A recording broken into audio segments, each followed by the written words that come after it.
Bonsoir, bonsoir à tous, bienvenue sur Public Sénat, ravi de vous retrouver pour une nouvelle semaine d'Allons plus loin. Nous sommes ensemble pendant 1h30. On va donc prendre le temps d'analyser et de questionner toute l'actualité politique et parlementaire, et elle est riche, très riche.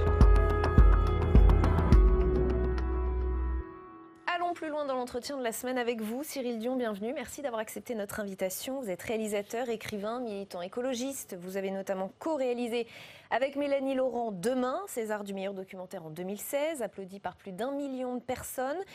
Vous préparez un long métrage aussi, intitulé Animal, qui interroge la place de l'homme dans le vivant. J'espère qu'on aura le temps d'y revenir. Je voudrais d'abord votre avis sur cette politique gouvernementale, si tant est qu'il y en ait une de la part de cet exécutif, d'Emmanuel Macron. Gros déplacement la semaine dernière, 2 jours, le Mont Blanc. Il affirme que l'écologie sera la priorité de la fin de son quinquennat. Vous dites bravo, vous dites merci, vous dites c'est de la com. Qu'est-ce que vous dites à ça? Non, je dis chiche. Ok. Si c'est vraiment la priorité du quinquennat dans sa deuxième séquence, montrez-le. Vous avez un peu confiance quand même en ce gouvernement pour faire avancer sur la cause écologique, sur la question? Globalement, en fait, j'ai pas confiance dans les gouvernements pour prendre les mesures qui devraient être prises, puisque les mesures en question vont majoritairement à l'encontre des modèles économiques qui sont ceux de nos sociétés occidentales. Donc, c'est pas vraiment une question de confiance, c'est qu'il faudrait accepter d'aller vers des ruptures qui sont suffisamment profondes pour que des responsables politiques y courent un certain risque. C'est-à-dire quel modèle économique irait bien avec l'écologie? Si j'entends ce que vous me dites, ça veut dire que le libéralisme est incompatible avec l'écologie. En tout cas, le néolibéralisme et le capitalisme financiarisé, oui, c'est sûr. C'est-à-dire faire en sorte que l'économie et le PIB, par exemple, soient les indicateurs qui nous guident pour décider quelle sera la politique du pays ou quelles seront les politiques des entreprises. On voit bien que ça se fait la plupart du temps au détriment des écosystèmes. Et c'est assez logique. C'est pas plus rentable de laisser les forêts debout que de les couper.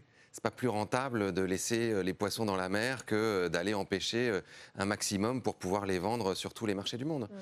Donc on a besoin d'aller vers quelque chose où, par exemple, c'est Éloi Laurent, qui est un économiste, professeur à Sciences Po et à Stanford, qui le dit, des indicateurs nouveaux. Si on se disait, par exemple, que l'indicateur de réussite d'une société, c'est la santé des enfants, et c'est pas la hausse du PIB, ça changerait radicalement nos politiques. Si, comme on est en train de le proposer dans la Convention citoyenne, on décidait d'utiliser un outil qui existe, qui est l'outil des limites planétaires, qui a été mis au point par le centre de résilience, le Stockholm Resilience Center, donc en Suède, qui calcule 9 grandes limites planétaires et quels sont les indicateurs qui nous permettent de mesurer qu'on les dépasse ou non, sur le changement climatique, sur les océans, sur la biodiversité, sur les sols.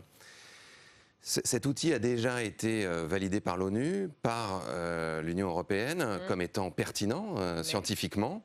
Maintenant, on aurait besoin que dans la loi, un gouvernement qui décide d'organiser sa politique économique doivent passer par le filtre de ces mesures. Ils doivent se dire, OK, est-ce que ces mesures, est-ce que ces lois nous permettent de rester dans la limite dans le cadre des limites planétaires? Est-ce qu'on n'est pas en train d'épuiser les sols? Est-ce qu'on n'est pas en train de déséquilibrer le climat? Et ça serait des changements structurels fondamentaux, mais qui, encore une fois, en termes de compétitivité, en termes de critères tels qu'on les définit aujourd'hui, sont très différents, nous désavantageraient par rapport à un certain nombre d'autres pays. Donc c'est vraiment une espèce de révolution dans nos mentalités qu'il faudrait opérer. Absolument. Emmanuel Macron, vous l'avez dit, a mis en place la Convention citoyenne pour le climat. Vous êtes l'un des 3 garants nommés pour cette convention. Les 150 citoyens tirés au sort doivent faire des propositions au chef de l'État d'ici début avril. Je vais vous demander quel bilan vous faites, vous, de cette expérience dans un instant, et si vous êtes plutôt satisfait. On va d'abord rejoindre Jean Bizet, sénateur qui est en salle des conférences avec Fanny Conquis, sénateur LR de la Manche. Il va nous livrer sa vision des choses sur cette convention climat et il aura une question pour vous juste après. Oui, Jean Bizet, la Convention citoyenne pour le climat, selon vous, est-ce un dispositif, une initiative utile pour la démocratie? À chaque fois qu'on ouvre un débat avec la société civile, c'est quelque chose d'utile et je dirais de sympathique. Ça me rappelle curieusement le Grenelle de l'environnement d'il y a une dizaine d'années et ça me rappelle aussi les propos que tient Pascal Bruckner quand il dit tout simplement que faire de tout citoyen un décideur en matière environnementale, c'est tout simplement élargir le cercle de l'arbitraire. Et au travers de cette noble mission, c'est toujours Pascal Bruckner qui parle, il dit ces hommes et ces femmes, pour défendre l'environnement, s'arrogent tous les pouvoirs, y compris de détruire le bien d'autrui. C'est la fameuse désobéissance civile de M. Beauvais il y a une quinzaine d'années. Alors, bon, je serais, je dirais, complaisant sur le sujet. À mon avis, c'est une bonne idée. Simplement, je crains que tout le monde soit déçu, si vous voulez. Ceux qui en attendent beaucoup, en disant il n'a pas été suffisamment loin, je parle du président de la République, ceux qui en attendent peu et qui diront il est allé beaucoup trop loin. Moi, je me permettrai de réagir simplement sur une décision qui vient d'être prise il y a quelques jours, qui était attendue depuis quelque temps, à savoir la fermeture de Fessenheim. Bon, je sais que c'est un débat, je dirais, qui n'est même plus scientifique, c'est un débat plein d'émotions. Mais je pense qu'au regard de la protection de l'environnement, en termes d'émissions de gaz à effet de serre, c'est une énergie particulièrement vertueuse. Alors c'est vrai que le nucléaire fabrique des déchets, mais c'est oublier de regarder également les travaux du professeur Moreau, un Français qui vient d'obtenir le prix Nobel et qui, au travers précisément de l'étude sur le laser haute fréquence, annonce qu'à horizon 5 ou 10 ans, il est en capacité, lui et ses équipes, de solutionner ce problème et de faire que ces matières fissiles à très longue durée de vie n'aient qu'une durée de vie de quelques minutes. Donc, moi, oui, la rupture, oui, à condition que ça se fasse au travers du prisme de la science. Alors Jean Bizet, vous le savez, Cyril Dion est en plateau avec Rebecca. Je vous propose de lui regarder la caméra et de lui poser votre question. Eh bien, Cyril Dion, moi, ma question est toute simple. Est-ce que vous préférez en rester, si vous voulez, en travers de ces ruptures, sur lesquelles moi, je suis plutôt favorable, les aborder au travers du prisme de la science ou en rester, je dirais, sous l'angle de l'émotion, de l'accusation, je dirais, ou de la punition, comme le dit avec, je dirais, beaucoup de vigueur Greta Thunberg? La question est un petit peu orientée. Merci Jean Bizet. Je vous propose d'écouter la réponse de Cyril Dion au plateau. Je pense que c'est encore une fois poser le débat de façon à entretenir une forme de guéguerre. Entre deux camps. Si on écoute la science, si on commence par écouter la science, j'ai envie de vous dire, il faudrait dramatiquement accélérer nos politiques face au changement climatique. Je vous rappelle quand même que les scientifiques français qui ont fait tourner leur calculateur pendant des jours pour alimenter le prochain rapport du GIEC, nous disent que, quoi qu'il arrive, même si nous arrêtions aujourd'hui d'émettre des gaz à effet de serre, nous dépasserions 2 degrés en 2040. Et qu'à ce rythme-là, nous atteindrions 7 degrés en 2100. Donc finalement, l'émotion, elle vient de la science. C'est ce que vous nous dites. Il n'y a pas d'opposition. D'abord, il faudrait peut-être arrêter de disqualifier l'émotion, parce que l'émotion, c'est ce qui nous meut. C'est-à-dire que nous sommes des êtres humains. Nous sommes dotés à la fois de raison et d'émotion. Et l'émotion est parfois salvatrice. Quand il y a une voiture qui vous fonce dessus et qui menace de vous écraser, heureusement que vous avez de l'adrénaline qui vient mobiliser vos muscles et qui vous permet de vous enfuir. Parce que sinon, si vous étiez simplement à raisonner froidement en vous disant alors la trajectoire de la voiture, moi, etc., il y a des chances qu'elle vous écrase. Ouais. Donc il faudrait peut-être qu'on ait un peu plus peur, justement. C'est ça que nous dit Greta Thunberg. C'est moi j'ai 16 ans, je vois ce qui est en train de se produire, je vois que vous ne réagissez pas à la hauteur de ce qui devrait être fait, donc j'ai peur. Et je pense que vous n'avez pas suffisamment peur. Une fois qu'on a écouté cette émotion-là, effectivement, écoutons ce que nous disent les scientifiques, à la fois en termes de constat, mais aussi en termes de réponse. Dernièrement, l'ADEME a fait une étude en disant 35% des baisses de gaz à effet de serre qui sont prévues dans le cadre de l'accord de Paris ne sont prises en charge par aucune politique publique. Comment est-ce qu'on fait? Les sénateurs et les députés, depuis des années, devraient être saisis de la question. Je vous rappelle quand même que nous connaissons les causes du changement climatique et les conséquences depuis 1979. C'est le fameux livre « Perdre la Terre » de ce journaliste du New York Times qui montre que ça fait 40 ans que nous ne faisons rien. Donc on ne va pas dire aujourd'hui, en 2020, bon, arrêtez les ruptures, vous voulez aller trop vite. Écoutons les scientifiques. Enfin, je veux dire, ça confine un petit peu, c'est l'hôpital qui se fout de la charité, quoi. Donc oui, nous sommes obligés de trouver des modalités démocratiques un petit peu différentes. C'est-à-dire que le fait qu'aujourd'hui des gouvernements soient élus, que l'élection législative se passe en même temps que l'élection présidentielle, qu'il y ait encore des phénomènes de groupe qui fassent que, en règle générale, un député vote ce que le rapporteur de son groupe a décidé qu'il voterait. Ça fait de l'exécutif, du législatif, je veux dire, une forme de chambre d'enregistrement de l'exécutif. Ça n'est pas sain. On a besoin aujourd'hui de faire en sorte que la population française soit réellement entendue. Alors Jean Bizet, vous avez entendu, il demande 1 minute pour vous répondre. Est-ce qu'on l'autorise? Allez, Jean Bizet. Allons-y, Jean Bizet. Écoutez, d'abord, merci de me permettre de répondre. Écoutez, je ne suis pas dans une opposition, je dirais, binaire sur ce que vous venez de dire, qui est d'abord assez vrai et modéré. Mais je voudrais quand même rappeler que la France et l'Europe ne représentent que 9% des émissions de gaz à effet de serre et que les 2 plus gros pollueurs que nous essayons d'entraîner au travers de l'accord de Paris vers un comportement plus vertueux, je parle de la Chine et des États-Unis, nous avons énormément de difficultés. Et que ce que nous avons mis en place et ce que, je dirais, la Commission européenne, au travers du Green Deal et au travers d'une taxe carbone aux frontières, est en train de mettre en place, c'est tout à l'honneur de la France. Donc moi, j'aime pas qu'on critique la France. C'est pas votre cas. C'est pas votre cas. C'est le cas de Madame Grunberg. Et donc, la France, l'Europe sont plutôt des éclaireurs en la matière. Donc, encore une fois, moi, j'estime qu'il faut... c'est vrai, avoir une réponse qui soit essentiellement scientifique, parce que la motion ou la lampe à huile ne solutionnera pas les problèmes. Merci Jean Bizet. Un dernier mot et on avance. Personne ne veut revenir à la lampe à huile, en tout cas, moi j'en connais pas. Et la France ne représente que peu d'émissions parce que nous sommes très peu nombreux. Les Chinois sont 1,4 milliard, nous sommes 66 ou 67 millions. Si on rapporte ça aux émissions par habitant, je vous rappelle tout de même, et c'est le site du ministère de l'écologie qui le dit, que chaque Français émet aujourd'hui 12 tonnes de carbone. Si on voulait respecter l'accord de Paris, il faudrait en émettre 2. Ça veut dire que nous sommes éminemment au-delà du mode de vie qui serait soutenable sur l'ensemble de la planète pour respecter ces accords. Donc la façon que nous pourrions avoir de donner l'exemple, ce serait d'abord d'organiser un mode de vie qui soit véritablement soutenable pour chaque Français. Justement, Cyril Dion, qu'est-ce qui ressort de cette convention citoyenne sur le climat, puisque les propositions, les solutions semblent pouvoir venir de la part des citoyens? Qu'est-ce que vous avez entendu qui vous a marqué? Est-ce que vous trouvez que le bilan de ces conventions est très positif ou non? En fait, pour être précis, c'est pas que les solutions vont venir des citoyens. Les solutions sont connues depuis longtemps. Elles sont connues parce que des ONG, parce que des scientifiques, parce que des entrepreneurs, parce que des responsables politiques en font la promotion depuis longtemps. La difficulté face à laquelle nous sommes, c'est comment faire en sorte que ces solutions soient mises en œuvre politiquement par des États. C'est à ça que réfléchissent les citoyens depuis des mois? C'est pas à ça qu'ils réfléchissent, c'est à ça que cette modalité démocratique essaye de répondre. C'est-à-dire que si on connaît les solutions et le problème depuis 1979 et que nous ne parvenons pas à les mettre en œuvre, c'est qu'il y a un problème politique.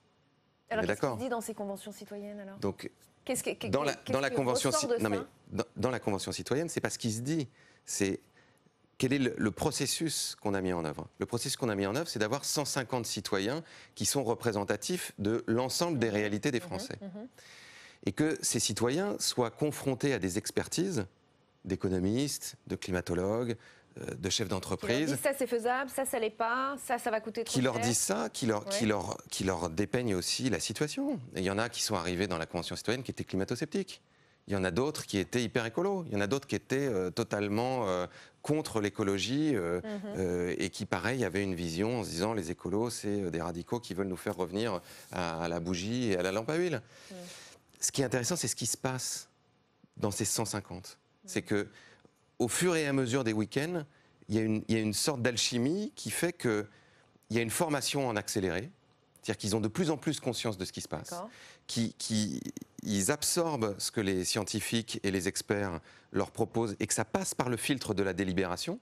Et donc, il y a un certain nombre de propositions, par exemple, que certains veulent reprendre et puis d'autres leur disent « Non mais attendez, moi, je suis au RSA, donc là, la proposition que vous faites, elle ne marchera pas du tout pour moi dans ma vie. » Et que cette confrontation et ce frottement leur permettent de faire émerger des propositions qui seront acceptables par la plus grande partie des Français. Emmanuel Macron a évoqué l'idée, la possibilité d'un référendum. C'est plus que je serais pour un référendum. C'est moi qui ai parlé de cette initiative à Emmanuel Macron le 12 février à l'Élysée. Et c'était une initiative qu'on avait élaborée avec un collectif qui s'appelle les Gilets Citoyens. On avait fait une tribune le 30 janvier dans le Parisien. Et quand j'ai discuté avec Emmanuel Macron, je lui ai dit, si vous ne faites pas de référendum à la fin, ça n'a aucun sens. Ça n'est pas fait pour être un exercice de plus de démocratie participative, où on fait mine de demander leur avis aux citoyens, et puis ensuite on ne fait rien. Là, le but, c'est que vous participiez à ce que les citoyens construisent de la décision politique et publique. C'est-à-dire qu'eux formulent des propositions qui vont être formulées sous forme législative. C'est-à-dire qu'on a des juristes qui les accompagnent pour mettre en forme, soit pour que ça aille au Parlement, soit pour que ça aille au référendum, soit pour qu'il y ait une application réglementaire directe, et que vous acceptiez de prendre le risque d'envoyer ça sans filtre, ou aux députés pour qu'ils fassent leur travail, comme si c'était une proposition qui venait du gouvernement, ou au peuple français par référendum. Dans votre long métrage Demain, qui a été largement plébiscité, récompensé, l'idée était justement de montrer les solutions citoyennes aux crises majeures que traverse la planète, dont la crise environnementale. On s'aperçoit aussi depuis quelques mois que des élus locaux, des maires prennent des initiatives pour faire avancer les choses sur le plan environnemental. On voit des arrêtés antipesticides, on voit des cantines 100% bio, des circuits courts qui s'installent au niveau local. Est-ce que la solution peut aussi venir de là ? Mais c'est sûr. Vous y croyez à cette force de l'élu local qui pourrait faire avancer les choses peut-être bien plus qu'au niveau politique national, justement ? Je pense que les élus locaux ont beaucoup plus de marge de manœuvre que les élus nationaux ou internationaux, qui sont déjà capables de faire un nombre incalculable de choses. Moi, je m'occupe d'une collection chez Actes Sud qui s'appelle Le Domaine du possible. On avait publié l'an dernier, je crois, un livre qui s'appelle Ces maires qui changent tout, où on avait été voir justement des très petites communes, des moyennes communes et des grandes communes pour mesurer à quel point les élus locaux avaient du pouvoir. On avait pris notamment dans les grandes communes l'exemple de Grenoble et de Paris, puisque Anne Hidalgo est un exemple d'élu local qui a tenu bon sur un certain nombre de sujets qui étaient pourtant très impopulaires. Et elle en a pris plein la figure, sur les voies sur berge, sur les pistes cyclables, sur les travaux, etc. Et puis en réalité, on se rend compte que à l'usage, c'est pas si mal que ça. Et c'est ce qui s'est passé dans toutes les villes. Quand on a été filmé à Copenhague et qu'on a vu cette ville où 4 personnes sur 5 prennent leur vélo pour aller travailler, qu'il pleuve, qu'il neige, qu'il vente, on a bien vu que les premières années ont été très difficiles. Quand il s'agit d'enlever des places de parking. Et vous diriez que c'est un peu français, que les Français ont un petit peu plus de mal que d'autres nations, notamment européennes, sur la question de l'écologie, ou ils sont prêts ? Non, je trouve pas. Et je trouve même qu'il y a plein d'idées qui viennent de France et qui sont super. On regarde les AMAP, par exemple, cette idée de créer des relations directes entre les producteurs et les consommateurs. C'est quelque chose qui initialement venait du Japon, les Taikei, qui est passé par les États-Unis, qui est arrivé en France. Et c'est en France que ça a le mieux marché, largement plus qu'aux États-Unis ou qu'au Japon. On a innové dans plein de domaines en France. La difficulté qu'on peut avoir, c'est qu'on a un système politique qui est très centralisé. Et donc, quand des gens ont une idée, la plupart du temps, leur premier réflexe, c'est d'aller voir la mairie ou d'aller voir des élus pour dire « est-ce qu'on peut avoir des subventions ? Est-ce que vous êtes d'accord pour qu'on le fasse ?» Ce qui n'est absolument pas la mentalité anglo-saxonne, où les gens ont beaucoup plus tendance à faire et ensuite voir si le politique suit ou non. Donc, je pense qu'on a tout intérêt à suivre cette voie-là. Mais c'est sûr que si on regarde ces 10 dernières années, les habitants de San Francisco, les habitants de Détroit ou les habitants de Grenoble ont vu leur vie changer beaucoup plus à cause de la politique de leurs élus locaux que de la politique de leurs élus nationaux ou même de l'Union européenne. Cyril Dion, je voudrais qu'on revoie quelques images qui vous ont choqué, des images des derniers mois, notamment le 28 juin où les forces de l'ordre ont évacué des manifestants d'Extinction Rébellion qui bloquaient le pont de Sully à Paris. On va revoir peut-être l'image. Vous aviez répondu sur Facebook, comment accepter d'être décoré par un gouvernement qui faisait usage d'une telle violence à l'encontre d'une partie de sa population, puisqu'il était question de votre promotion au grade de chevalier de l'Ordre du Mérite, que vous avez refusé. Il se trouve que ce week-end, un événement similaire s'est produit. Samedi, des militants ont bloqué l'aéroport de Chambéry. Et là aussi, regardez, une image qui est assez impressionnante, ils sont aspergés de gaz lacrymogène par les forces de l'ordre. Pour vous, elle dit quoi, cette image ? Elle dit que... Extinction Rébellion, je précise que c'est un mouvement militant, écologiste, non violent. Elle dit que toutes les grandes déclarations qui ont été faites pour dire qu'effectivement il y avait des dérives qui n'étaient pas acceptables dans la violence policière ou dans l'usage disproportionné de la force, quel que soit le terme qu'on veut utiliser, n'ont pas beaucoup d'effet. Et j'ai à nouveau posté quelque chose sur Facebook à ce sujet. Globalement, je parlais aussi de la violence policière d'une manière générale. On a vu énormément de débordements pendant les Gilets jaunes, là pendant les manifestations sur le projet de loi retraite.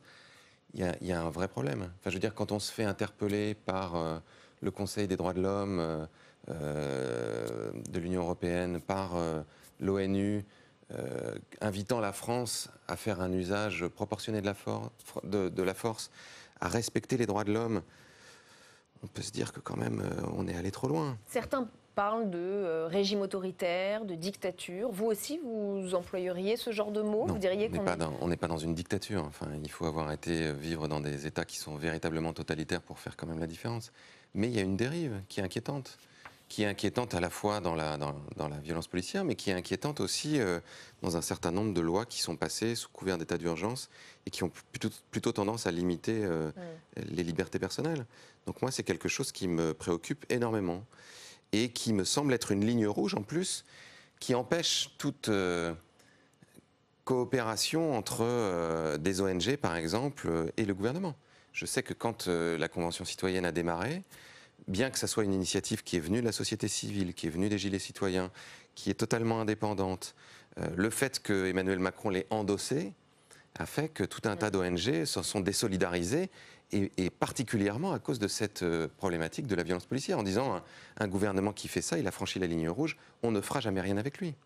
On l'a compris, vous n'êtes pas seulement investi dans la cause environnementale, vous avez aussi co-signé il y a quelques jours une pétition parue dans l'Humanité avec plus de 140 personnalités pour demander cette fois au président de la République, toujours lui, un référendum sur la réforme des retraites. Pourquoi un référendum? Et quelle question? Parce que l'opposition est suffisamment forte à ce projet de loi. On voit que la mobilisation, même si elle a un peu faibli dans la rue, reste importante, que dans les sondages d'opinion, une grande majorité des Français est opposée à cette réforme, en tout cas sous cette forme-là, qu'on a entendu beaucoup d'économistes nous dire qu'en réalité le problème n'était pas vraiment financier et que c'était plutôt une option politique qui était prise par ce gouvernement, et qu'il y a une défiance de plus en plus grande entre la population et les élus. Et que depuis des années, moi je milite pour que notre système démocratique évolue. Donc vers plus de référendums, plus de consultations citoyennes, on y revient toujours. Plus de démocratie directe, plus de démocratie délibérative. Moi je suis assez partisan d'aller vers un régime qui ressemblerait à ce qu'il y a en Suisse, par exemple, où il y a des consultations régulières de la population. Et donc, il y a aussi une formation qui s'opère dans la population. C'est-à-dire que la démocratie, pour moi, ça s'apprend. Et que quand on pose une question par référendum tous les 5 ou 10 ans, ça a plutôt tendance à cristalliser des mouvements... C'est ce qui expliquerait le pour ou contre, le oui ou non, plutôt à un gouvernement qu'à une politique? Exactement. Et quand ça devient récurrent, en Suisse, ils votent en moyenne 3 à 4 fois par an pour des votations sur des orientations à la fois nationales, mais aussi locales. On n'a plus ce réflexe-là de se dire « Ah, on nous donne la parole, là, on ne nous la donne jamais, on va en profiter, on va être contre. » Mais non, il faut construire quelque chose où la démocratie, c'est tous les jours. Et où la population française, moi je suis aussi pour dire que la population est trop spectatrice et qu'on a trop tendance aussi à se mettre dans notre fauteuil, à regarder comment les choses se passent et à critiquer. Mais toutes les questions sont posables, entre guillemets? Il n'y a pas des sujets un peu compliqués, notamment comme la réforme des retraites C'est tout l'intérêt de la délibération. C'est-à-dire qu'il ne s'agit pas de poser des questions comme ça, à brûle-pourpoint, en disant on vous demande votre avis sur un sujet que vous ne connaissez pas et vous allez nous dire oui ou non et ça aura vertu de parole d'évangile. Non. Le principe de la démocratie délibérative qu'on expérimente dans la Convention citoyenne, c'est de permettre à un échantillon tiré au sort, ce qui est le mode de désignation le plus démocratique qui soit, de rentrer dans le sujet, de délibérer, d'aller au fond et de faire partager cette expérience. C'est pour ça que la Convention citoyenne est totalement ouverte et qu'on peut suivre les travaux sur Internet pour que ça permette au reste de la population française de faire ce travail de délibération, de rentrer dans l'expertise, de discuter et ensuite de faire un choix éclairé. Et merci infiniment Cyril Dion, merci d'avoir participé à cette émission. Je rappelle le titre de votre prochain long métrage dont on aura l'occasion peut-être de reparler. Animal, qui sort prochainement, on sait quand? Novembre-décembre, je pense. Novembre-décembre prochain, merci. Sénat en clair, consacré ce soir à l'encadrement juridique des réseaux sociaux. Le sujet est souvent évoqué ces dernières années, mais il l'est encore plus ces dernières heures, évidemment, après l'affaire Griveaux. Sauf que cette fois, il n'est plus du tout question d'anonymat. Il y a des responsables présumés identifiés, des mises en examen et des sanctions qui pourraient s'appliquer. Est-ce suffisant? Est-ce assez dissuasif vu les enjeux et les conséquences politiques? On va ouvrir le débat avec nos invités dans un instant. Après les derniers éléments de l'affaire, ils sont signés Louis Duménil. C'est un trio au cœur de la polémique. Piotr Pawlenski et Alexandra de Taddeo d'abord. L'artiste russe et sa compagne, placés en garde à vue dimanche, ont été présentés au juge d'instruction mardi. En fin de matinée, le parquet de Paris ouvre une information judiciaire à l'encontre des deux protagonistes pour atteinte à l'intimité de la vie privée par enregistrement ou transmission de l'image d'une personne présentant un caractère sexuel et diffusion sans l'accord de la personne d'un enregistrement. Mise en examen et placée sous contrôle judiciaire, la jeune femme a confirmé être la destinataire des vidéos de Benjamin Griveaux. Mais contrairement à Piotr Pawlenski, elle dément avoir voulu rendre ces vidéos publiques. Elle est mise en examen, elle est donc présumée innocente, ça c'est évident, et elle va devoir être présente pour participer à l'instruction en répondant aux questions du juge, puisque là elle n'a pas répondu, donc elle va être reconvoquée et en apportant des éléments d'information, et puis on verra au fur et à mesure ce qu'il en est de son implication ou qu'elle conteste aujourd'hui. L'artiste est également visée par une seconde information judiciaire sur des accusations de violence avec arme lors d'une soirée et risque la détention provisoire. Enfin, Juan Branco complète le trio. Avocat ou conseiller, le flou demeure autour de son rôle auprès du couple dont il est proche. Saisi par le parquet, le bâtonnier de Paris a diligenté une enquête déontologique. Après s'être entretenu avec son client cet après-midi, Juan Branco a finalement renoncé à défendre Piotr Pawlenski. Et je lui ai suggéré qu'en la situation actuelle, il valait mieux qu'il prenne un nouveau conseil, à qui j'ai demandé s'il acceptait de prendre le dossier, Maître Yacine Bouzrou. Maître Yacine Bouzrou va épauler Piotr Pawlenski, mettre en visibilité les problèmes procéduraux gravissimes auxquels on a été confronté dans cette procédure depuis le début. En quelques heures, l'affaire aura franchi une nouvelle étape. Et avec nous pour Sénat en clair ce soir, Catherine Morin-Desailly, bienvenue. Vous êtes sénatrice Union centriste de Seine-Maritime, présidente de la commission de la culture, de l'éducation et de la communication. Laetitia Avia, bienvenue. Vous êtes députée La République En Marche de Paris, membre de la commission des lois. Vous êtes à l'origine d'une proposition de loi visant à lutter contre la haine en ligne qui est en pleine navette parlementaire, si je puis dire. Éric Morin, bienvenue. Vous êtes avocat pénaliste au barreau de Paris, spécialiste du cyberharcèlement. Et Jérémy Mani, bienvenue à vous également. Vous êtes PDG de Netino, société spécialisée dans la modération en ligne et spécialiste des réseaux sociaux. Merci à tous les quatre d'être ici. On le voit, Pawlenski, de Taddeo, inquiétés par la justice pour atteinte à l'intimité de la vie privée, diffusion sans l'accord de la personne d'images à caractère sexuel. Catherine Morin-Desailly, est-ce que pour vous ça prouve que les lois existent et qu'elles sont suffisantes et que tout va bien? L'arsenal législatif existe, bien entendu. Donc la précipitation qui consiste à dire « hop, il faut trouver une proposition de loi pour réguler les réseaux sociaux ». Vous n'êtes pas pour? Non, je n'y suis pas favorable parce qu'il y a déjà un arsenal législatif. Et il suffit de l'appliquer. Le vrai sujet, c'est parfois la lenteur de la justice à défaut de moyens, il faut bien le dire. Elle n'a pas été lente, la justice, sur cette affaire. Mais dans le... Généralement, pour des cas de diffamation, de propos haineux, de calomnie sur Internet, on voit que la justice est à la fois lente, à défaut de moyens, et peut-être aussi de spécialisation et d'expertise, parce que le numérique est un nouveau monde. Et pour ce faire, on a besoin d'avoir des juristes aguerris, et on s'aperçoit que peut-être que des affaires, si elles étaient jugées rapidement et efficacement, eh bien, auraient démontré que l'arsenal législatif existe, et que les réseaux sociaux, c'est un nouveau mode de communication, bien entendu assez spectaculaire, très viral et qui est utilisé bien entendu à mauvais escient, mais le modèle économique de l'écosystème, je tiens à le dire, favorise tout cela. On en reparlera peut-être tout à l'heure. La non-responsabilité des plateformes et la non-redevabilité des plateformes aujourd'hui sont facteurs de cette viralité.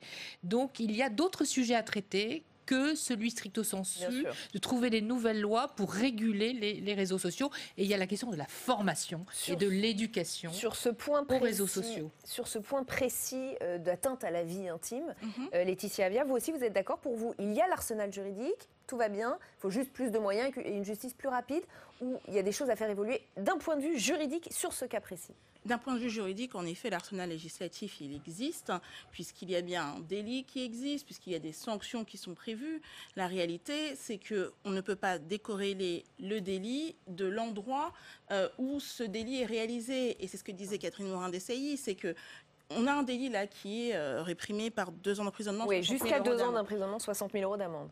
Et la réalité, c'est que ce délit n'est peut-être pas suffisamment dissuasif.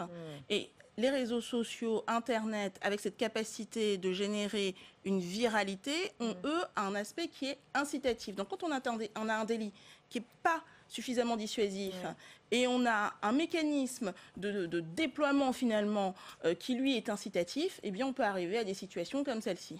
Éric Morin, je rappelle quand même le cadre juridique pour ce type d'affaires qu'on appelle revenge porn. C'est une loi qui avait été portée par l'ancienne secrétaire d'État au numérique qui date de 2016, Axelle Lemaire, et elle prévoit effectivement, précisément, une peine allant jusqu'à 2 ans de prison, 60 000 € d'amende en cas de publication d'images intimes en ligne. Est-ce que pour vous, ça semble dissuasif au vu des cas que vous avez pu traiter dans ces affaires? Est-ce que les gens ont peur de la sanction ou est-ce que finalement, pas tellement? D'abord, je me félicite d'entendre un parlementaire dire qu'il faut déjà utiliser les lois qu'on a. Elles datent de 2016, mon Dieu, c'est d'à peine d'il y a 4 ans. Donc on a, quand on regarde dans le rétroviseur, des cas et des jurisprudences quand même assez limitées. Une petite centaine, nous dit la chancellerie depuis ce matin. Puis s'il y avait un lien entre la peine maximale encourue et le comportement délictuel des uns et des autres, ça se saurait. Vous n'y croyez pas? Non. Pas un peu? Non. Et puis tout le monde a découvert cette infraction. C'est-à-dire que quand jeudi soir l'affaire sort, tout le monde arrive en disant mais c'est quoi? Est-ce que ça existe vraiment? Ah bah ça date de 2016. Et pourquoi 2016 et pas avant, etc. etc. Je pense que le grand public, c'est vrai. Voilà. Donc il y a pas de lien. On porterait à 5 ans. Ça ne changerait rien, on le porterait à 10 ans et pourquoi pas 20. Voilà, il y a quand même des assassinats et des meurtres et puis ça n'empêche pas les assassinats et les meurtres d'avoir lieu malgré des sanctions dissuasives. Donc il n'y a pas de lien. En revanche, déjà sur l'échelle des peines, 2 ans d'emprisonnement et 60 000 € d'amende, quand ce délit a été voté, on s'était dit, bah tiens, c'est une sanction. C'est sévère, c'est solide. Il faut savoir que quand vous êtes primo-délinquant, quand vous avez un casier judiciaire vierge, vous n'êtes pas condamné immédiatement à de la prison ferme, sauf des cas particuliers. Et les cas qu'on a, c'était aussi des cas où il y avait de la violence en plus, où il y a eu de la prison. Donc suffisamment dissuasif pour un lambda, quoi, en tout cas, laissons un peu le temps aux juges d'avoir ce type d'appréciation. Ensuite, ce sont des cas qui sont isolés. Ce sont des cas avec une infraction quand même qui est particulière. C'est une infraction où la victime a une honte très très forte. Un sentiment de honte très fort. Il faut se souvenir, il faut revenir au débat parlementaire de 2016 et comment ce délit est arrivé. Ça visait d'abord principalement des femmes. Alors le cas qui nous occupe n'est pas une femme, mais la loi s'applique à tous et Dieu merci. Et puis ça visait aussi beaucoup de collégiennes et de lycéennes. On n'était pas dans le milieu politique. Pas dans le milieu politique, pas des personnalités publiques, dont l'ADN et la culture n'est pas d'aller franchir la porte d'un commissariat ou d'une gendarmerie pour aller déposer plainte. Donc forcément, s'il y a peu de plaintes, il y a encore moins de décisions judiciaires. Et donc, il faut revenir à cette éducation dont vous parliez tout à l'heure, Madame la sénatrice. Ça part de là. Parce que venir dire ensuite que les juges n'appliquent pas assez sévèrement telle ou telle loi, s'ils ont finalement qu'un tout petit bout de la lorgnette, ça n'est pas suffisant. Jérémy Magny. Sur l'aspect pénal, je ne vais pas revenir dessus. Si ce n'est peut-être dire que 60 000 €, c'est probablement beaucoup pour un collégien qui voudrait se moquer de son ex-petite copine. C'est probablement pas assez pour quelqu'un qui voudrait éliminer un adversaire politique. Et on n'est pas dans les mêmes enjeux là. Oui, parce que là, les conséquences sont beaucoup plus politiques, extrêmement importantes. Et c'est aussi important pour une collégienne. Évidemment, à son échelle, évidemment. Mais en tout cas, ça touche beaucoup plus de gens, parce qu'on touche à une élection quand même, symboliquement, en tout cas, c'est plus fort. Par ailleurs, l'éducation, oui, c'est essentiel, ça prendra du temps, mais il faudra le faire. Et des moyens. Moi, je voudrais rajouter la médiatisation, parce qu'on parle d'une centaine de cas, je serais infoutu de vous en citer ne serait-ce qu'un, et pourtant je travaille dans ce milieu depuis 10 ans. Et le sexting dont on parle, ça existe depuis des années, le fait de, comme ça, se montrer nu devant une autre personne. Il y a beaucoup de gens, des milliers, des dizaines de milliers de personnes en France, probablement, voire plus, qui font ça quotidiennement. Donc c'est un usage qui existe. Mais le fait de dévoiler ces informations-là, et que c'est condamné dans au moins une centaine de cas, ce n'est pas su. Donc il n'y a pas de peur du gendarme. si tant est qu'il y ait un gendarme. Voire une méconnaissance de la loi, ce que disait Éric Maurin. Exactement. Il faut déjà le faire savoir que ces 100 cas existent, et ça sera probablement déjà un début de dissuasion. Oui. Je crois qu'il y a à la fois une question d'éducation dès le plus jeune âge. À l'école, on a introduit d'ailleurs des mesures dans la loi École de la confiance ici au Sénat, des jeunes. Apprendre à se servir des écrans, apprendre à s'en passer, apprendre à maîtriser son image.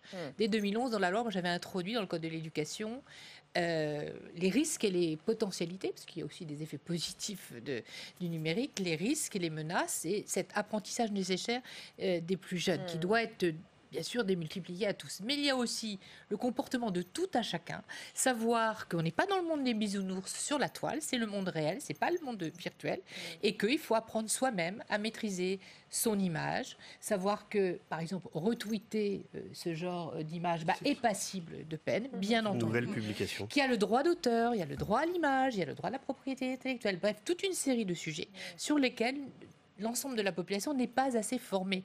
Il faut une montée en compétences numériques de tous, c'est impératif. Quel est le rôle des réseaux sociaux dans cette affaire ? Ils ont été la cible de toutes les attaques.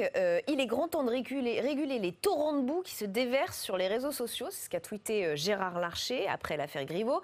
La liberté d'expression doit s'arrêter aux frontières de la vie privée, que chaque citoyen est en droit d'exiger, a poursuivi le président du Sénat sur ce tweet. Alors, le patron de Facebook France a répondu, il s'est défendu ce matin, c'était chez nos confrères de France Inter. Je voudrais qu'on en écoute un extrait. Cette vidéo n'a pas été vue ni sur Facebook, ni sur Instagram. Pourquoi ? Parce que d'abord, nous avons une règle extrêmement claire.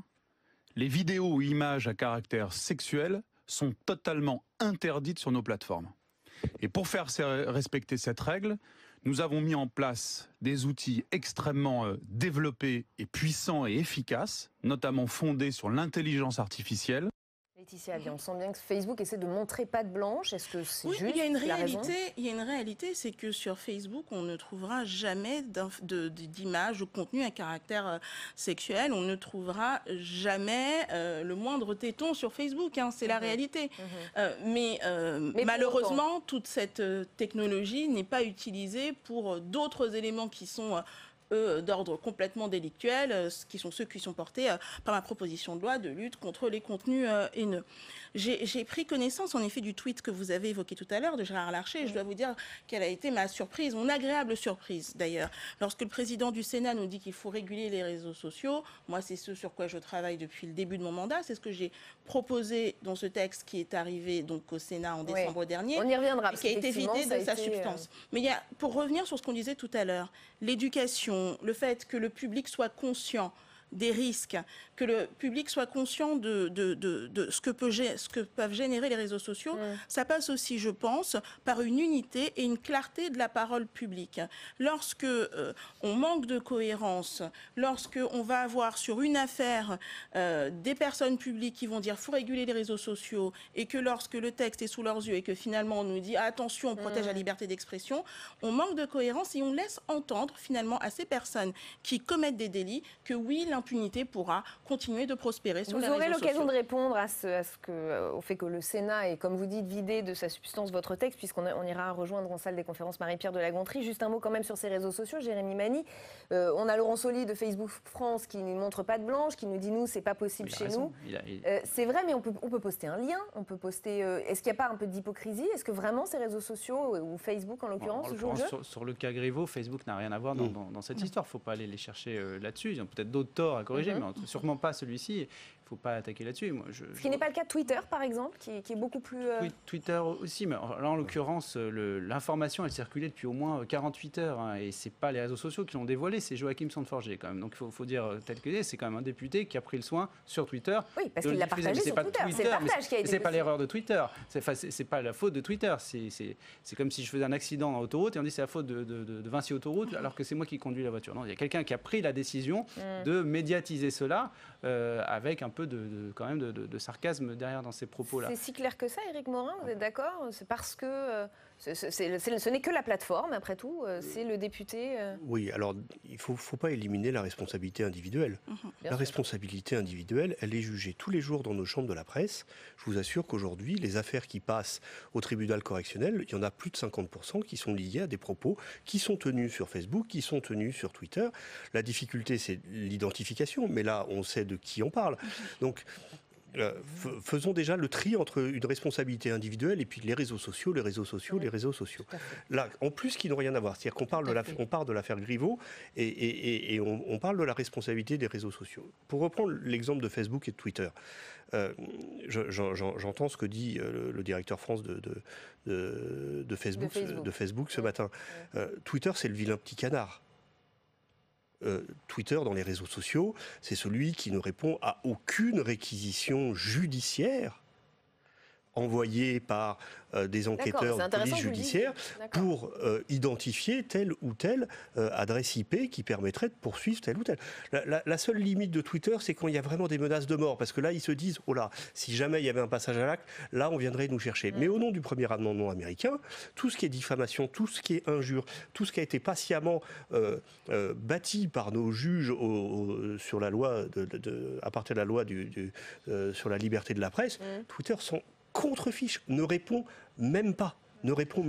Y compris dans les cas de raid numérique. Permettez-moi quand même de souligner, parce que c'est exactement la même chose aussi côté Facebook en la matière. Pharos, dans le cadre de mes auditions en tout cas, Pharos nous a bien indiqué qu'en matière de contenu haineux, ils avaient un taux de réponse de Facebook à hauteur de 0%. Donc ça, c'est les éléments que j'ai eu des auditions que j'ai menées dans le cadre de cette proposition de loi. Alors, il ne faut pas confondre réseaux sociaux et plateformes, c'est pas tout à fait la même chose, la plateforme étant l'outil. Moi, je pense qu'il faut pouvoir répondre de manière structurelle à cette affaire. C'est la raison pour laquelle le Sénat plaide de longue date. J'ai moi-même déposé une proposition de résolution européenne sur la réouverture de la directive e-commerce.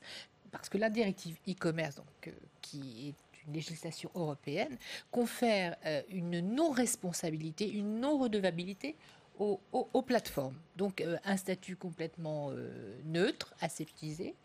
Et ces questions de répondre aux juges, aux injonctions des juges, doivent être traitées dans ce cadre. Donc il est urgent de réouvrir cette directive e-commerce pour que ces plateformes prennent toute leur part de responsabilité. C'est pour moi vraiment essentiel. On commence à en parler. Et puis il y a une deuxième chose sur laquelle je voudrais attirer l'attention de ceux qui nous écoutent.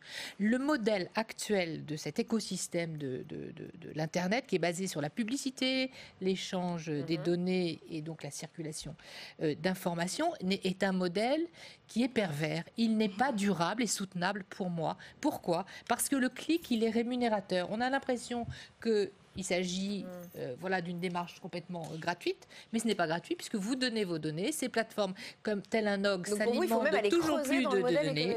Oui, l'affaire Cambridge Analytica qui démontre la manipulation des scrutins électoraux, donc qui porte atteinte à nos démocraties, ce qui est extrêmement grave, montre les failles du système.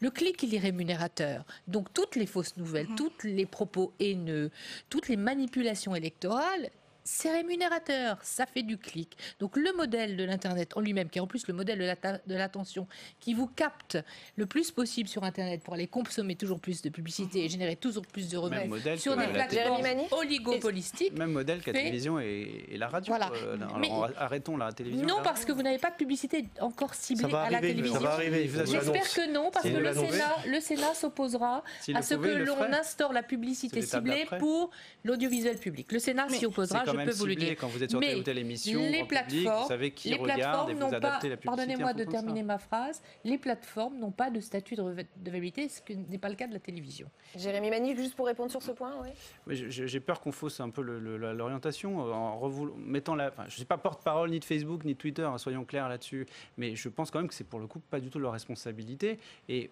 ok, certes, il y a peut-être volonté d'aller faire un peu de buzz, mais de la même façon que sur la télévision ou la radio, et on déresponsabilise des gens en disant c'est pas de votre faute finalement, on vous a poussé des contenus qui sont un peu anxiogènes pour que vous les partagiez. Enfin, c'est quand même quelqu'un qui choisit, in fine, de pousser une fake news, de la relayer, qui n'est pas informé.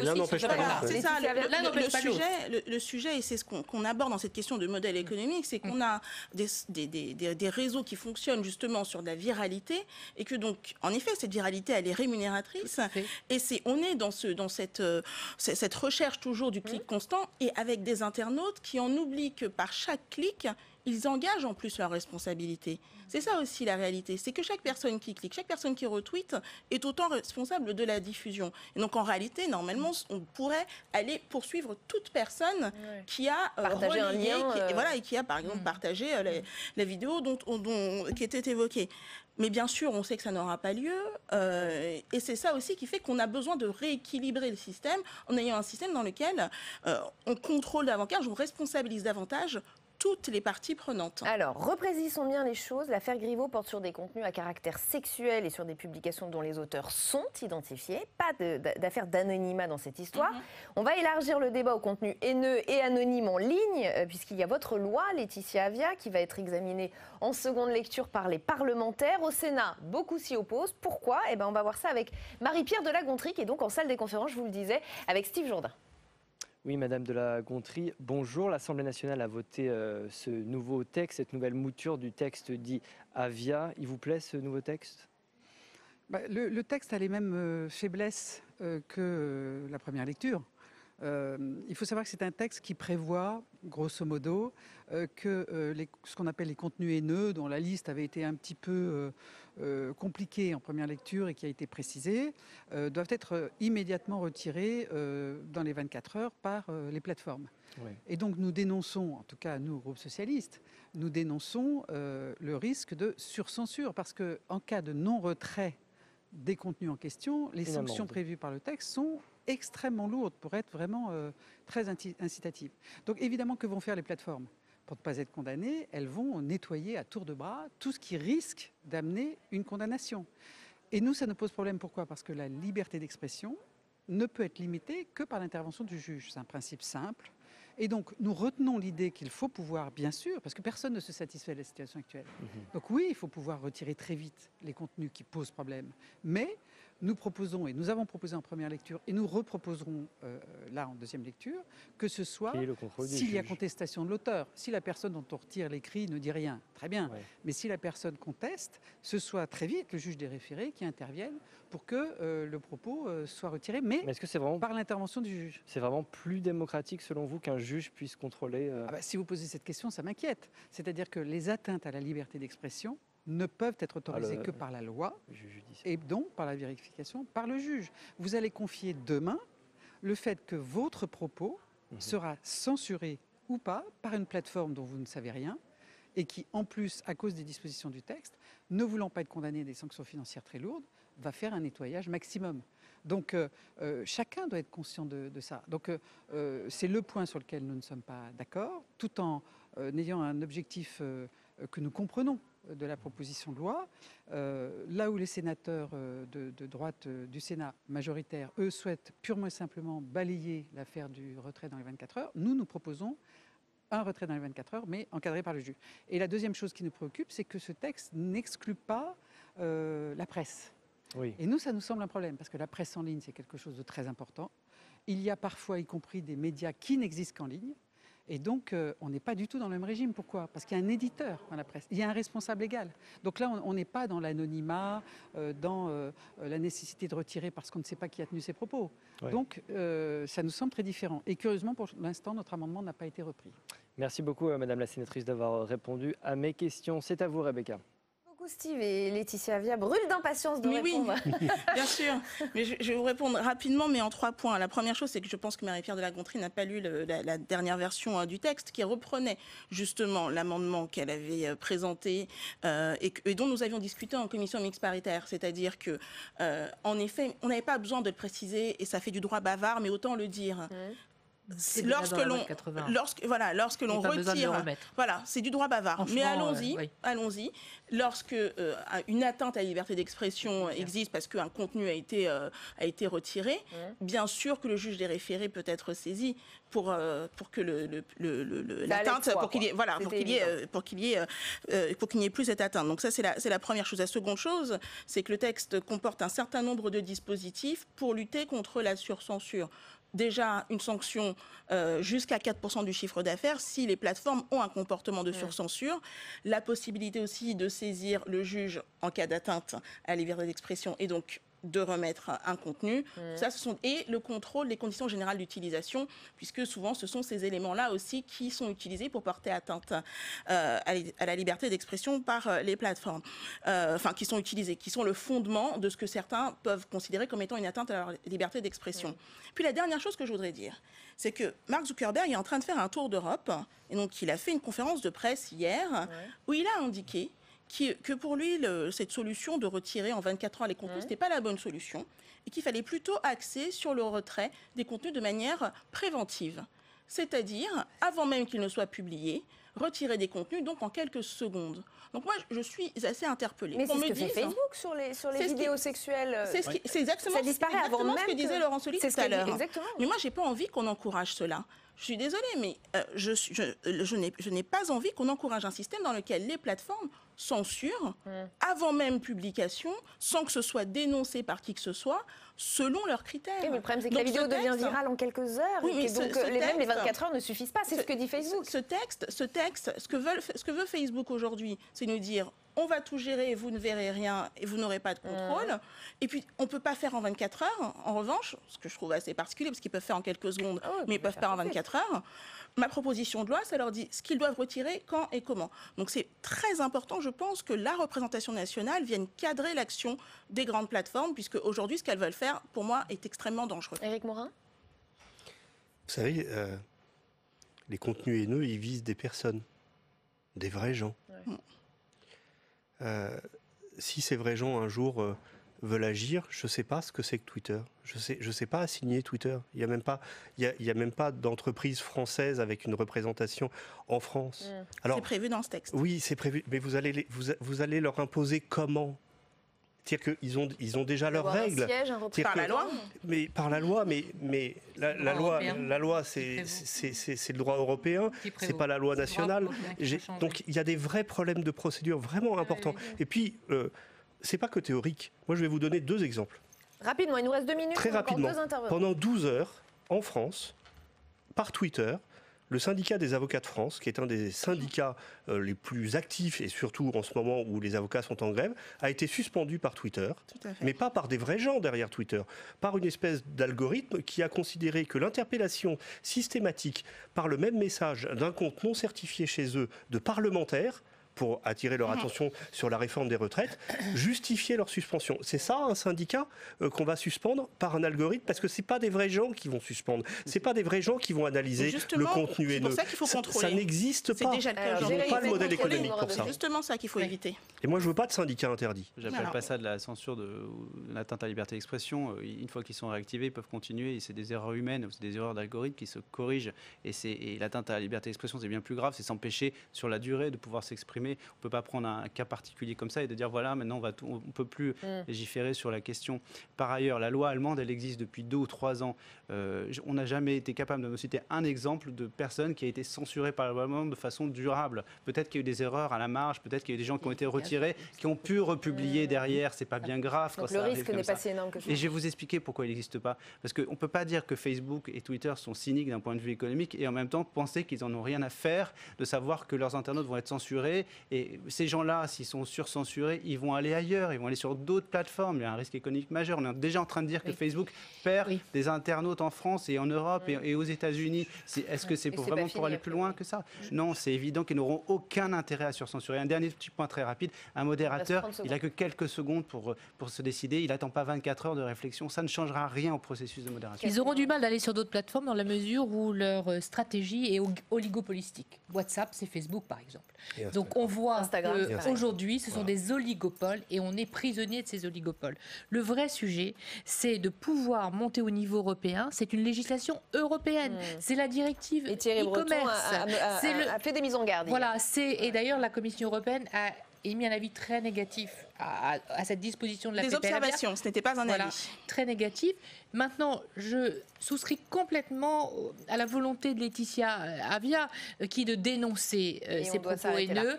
Mais pour moi, les moyens ne sont pas ceux-là. Okay, voilà, il existe déjà la législation. Et on aura l'occasion d'y revenir. Merci beaucoup à tous les 4 d'avoir participé à ce débat. Bonsoir à tous, bienvenue sur Public Sénat, ravi de vous retrouver pour un nouveau numéro d'Allons plus loin. Nous sommes ensemble en direct pendant 2 heures, on va donc prendre le temps d'analyser et de questionner toute l'actualité politique et parlementaire. On va d'abord le faire avec notre invité du jour, Jean-Yves Lecomte, bienvenue. Vous êtes sénateur socialiste représentant les Français établis hors de France.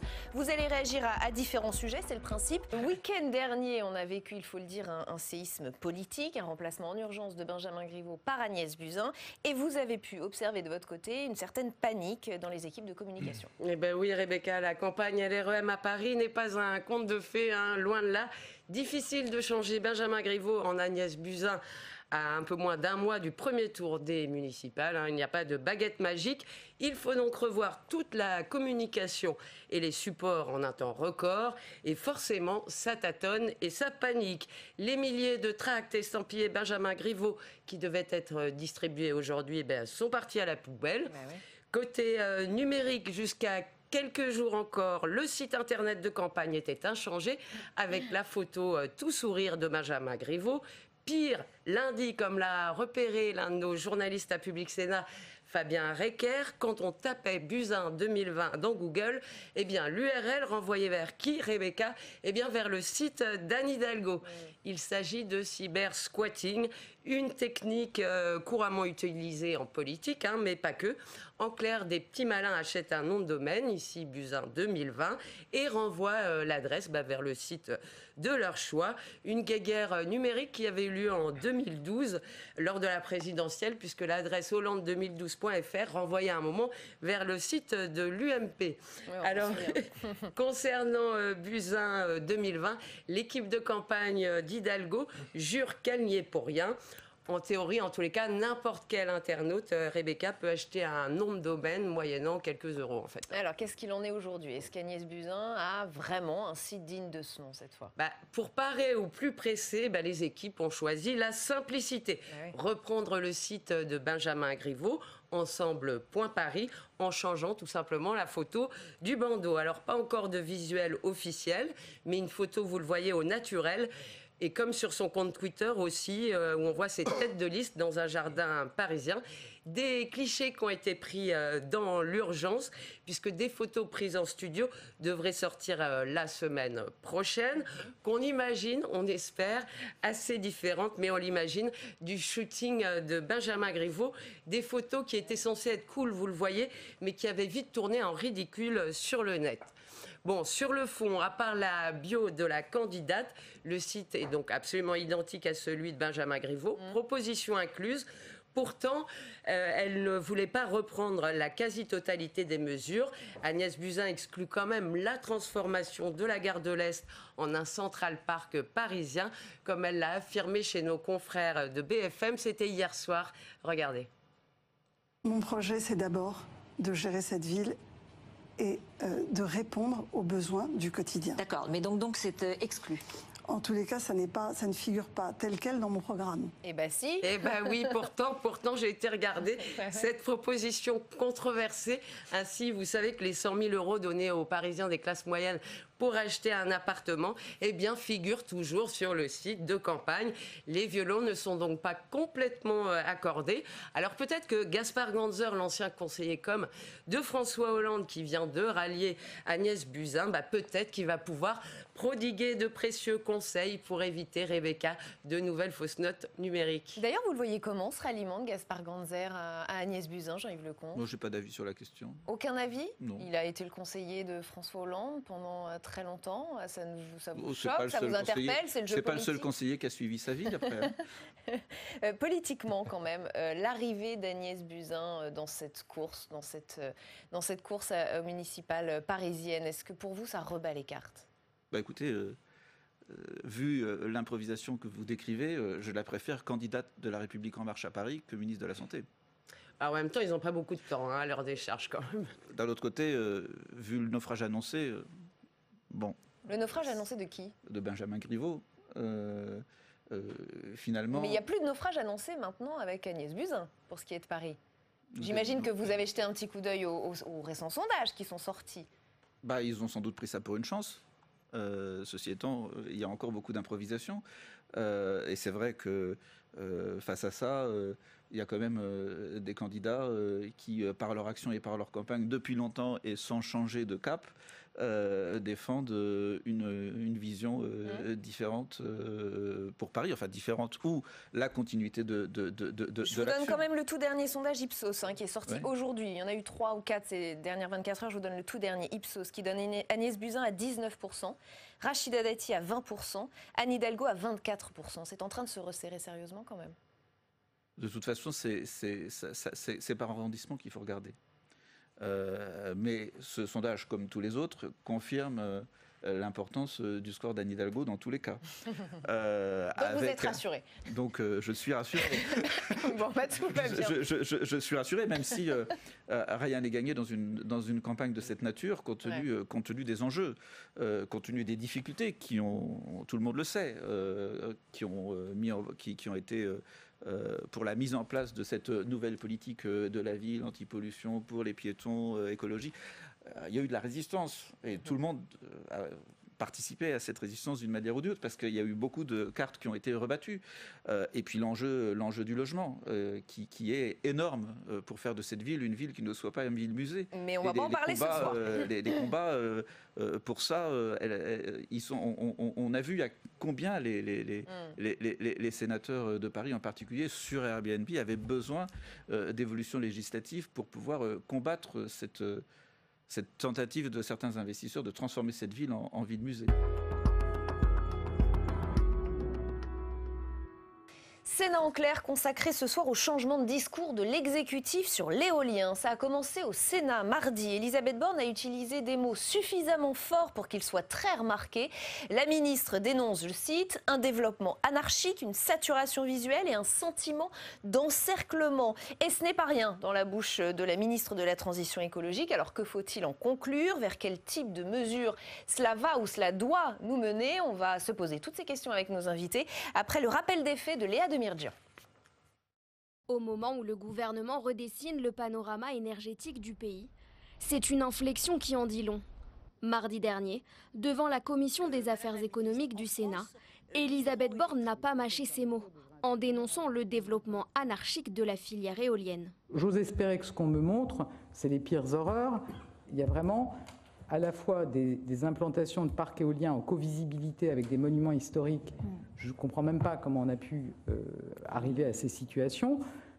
On a des territoires dans lesquels on a une dispersion de petits parcs de taille, de forme variable, qui donnent une saturation visuelle, voire un phénomène d'encerclement autour de certains bourgs, qui est absolument insupportable. Les propos détonnent et le changement de ton est inédit.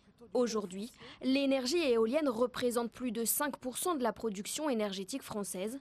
Pour le gouvernement, pas question de freiner le développement de la filière. L'objectif est toujours d'atteindre 15 500 éoliennes en 2028. Si Elisabeth Borne se montre particulièrement critique envers les éoliennes trop proches de monuments historiques, elle pointe également du doigt la mauvaise répartition du parc. Trop de pylônes dans les Hauts-de-France et le Grand Est, pas assez en Nouvelle-Aquitaine et région PACA. La ministre s'est engagée à mieux travailler avec les élus locaux pour changer les règles d'installation et de répartition de cette source d'énergie renouvelable sur l'ensemble du territoire national. Avec nous pour Sénat en clair ce soir, David Cormand, bienvenue, député européen Europe Écologie Les Verts. Rémi Prudhomme, bienvenue, professeur émérite des universités en économie, ancien directeur adjoint de l'environnement à l'OCDE, auteur du mythe des énergies renouvelables. Frédéric Lanoé, bienvenue, vous êtes directeur général de Valorem, constructeur et exploitant d'éoliennes et de panneaux solaires, membre de Énergie Éolienne qui promeut, on l'a compris, l'énergie éolienne. Jean-Louis Butré, bienvenue à vous également, vous êtes président de Fédération Environnement durable qui regroupe 1300 associations et vous êtes l'auteur de Éolien, une catastrophe silencieuse. Merci à tous les quatre d'être ici. Rémi Prudhomme, quand vous entendez la ministre nous parler de développement anarchique des éoliennes, de saturation visuelle, voire d'encerclement, on vient encore de l'entendre, vous êtes d'accord avec elle? Vous êtes surpris par ce qu'elle nous dit? Je suis un peu surpris parce qu'elle est un peu en recul sur les positions officielles du gouvernement. Est-ce que vous êtes d'accord? Est-ce que vous trouvez que les mots sont justes quand elle parle de saturation visuelle et d'encerclement? Je pense qu'il y a beaucoup de vrai là-dedans. Pour les gens qui ont dans leur jardin des éoliennes, il y a en effet un sentiment d'agression et d'éoliennes, qui se vérifie d'ailleurs très bien parce que s'ils veulent vendre leur maison, ils la vendent 20 ou 30% de moins. J'avais calculé une fois le nombre de gens qui étaient affectés et le coût que ça représentait. On parlait de milliards d'euros. Donc qu'il y ait dans le public une réaction de rejet, c'est vrai. Ce qui est important aussi peut-être de souligner, c'est que la répartition géographique des éoliennes était très inégale. Elles sont principalement dans les zones les plus pauvres. Vous n'avez pas d'éoliennes dans le Luberon ou à l'île de Ré. Et c'est aussi le constat qu'a fait Elisabeth Borne, qui a eu des mots très forts lors de cette audition. Je vais juste vous en redonner quelques-uns et on va faire un petit peu circuler la parole. David Cormand, Elisabeth Borne nous dit « Il y a des emplacements de parcs éoliens en co-visibilité avec des monuments historiques. Je ne comprends même pas comment on a pu arriver à ces situations ». Est-ce qu'elle a un peu raison de poser cette question? Est-ce qu'effectivement, c'est assez incompréhensible d'en arriver là? Qu'est-ce que je vous dise? Moi, je me demande dans quel pays vit Elisabeth Borne. On est en France. Le nombre de monuments historiques est, et c'est bien d'ailleurs, très nombreux. Et moi qui suis normand, quand je vais au Mont-Saint-Michel, effectivement, à un moment, on voit aussi des éoliennes. La question, si vous voulez, elle est assez curieuse parce que on vient de fermer... le décret de la fermeture de Fessenheim vient d'avoir lieu et j'ai l'impression que Mme Borne, d'ailleurs dans une vision assez vieux monde, pense qu'il faut équilibrer. Puisqu'on a enfin fermé Fessenheim, il faut envoyer un signal aux partisans de l'énergie du passé. Ah, vous y voyez une démarche politique là alors? Oui, c'est le « et en même temps ». Le « et en même temps » macronien là joue à plein. La réalité, c'est qu'aujourd'hui, les énergies renouvelables sont celles dans lesquelles investissent majoritairement tous les pays du monde, qu'on est à la fin d'un cycle carbone, mais également du cycle nucléaire, et qu'il est urgent d'investir dans les économies d'énergie et dans le renouvelable. Qu'il y ait des nuisances avec des installations... Elle a raison de poser ce sujet-là sur la table. C'est un sujet qui est connu. Les éoliennes sont des installations industrielles. Lorsqu'il y a un plan d'installation d'éoliennes, ce n'est pas quelqu'un qui vient chez vous en impose une dans votre jardin. Il y a une enquête publique extrêmement complexe à laquelle il faut répondre. Il y a un débat contradictoire. Il y a d'ailleurs des plans d'implantation régionaux, départementaux d'éoliennes. Donc quand elle utilise le terme d'anarchique, je pense qu'elle ne connaît pas d'ailleurs le sens, y compris historique de ce mot, mais c'est faux. On est dans un pays qui est en état de droit et on n'installe pas des éoliennes. Et elle appelle à un développement harmonieux de l'éolien. Oui, mais c'est déjà largement en partie le cas. Et l'autre problème qu'on a en France, c'est qu'on a 0 éolienne offshore. Alors qu'on a la deuxième, 0, une expérimentale en Pays de la Loire. Et donc, si vous ne faites pas d'éoliennes offshore, évidemment, la concentration d'éoliennes se fait au sol. On va terminer ce tour de table quand même pour les impressions que vous a donné peut-être Jean-Louis Buttré, le discours d'Elisabeth Borne qui a un peu pris tout le monde de court, il faut le dire. C'est très repris cette audition au Sénat mardi. Je pense d'un seul coup, elle se met à réaliser qu'on a déjà 8000 éoliennes, qu'il y a des gens qui protestent partout, que c'est au bord de la révolte, qu'il y a des régions entières, et je pense aux Hauts-de-France, où des présidents de région se déchaînent en disant « je n'en veux plus », ou au contraire ceux de l'Ouest, comme Dominique Bussereau, qui vous dit les promoteurs, c'est pour vous répondre à cette planification, comme vous dites, en réalité se comportent comme des, et je cite, des gens sans foi ni loi.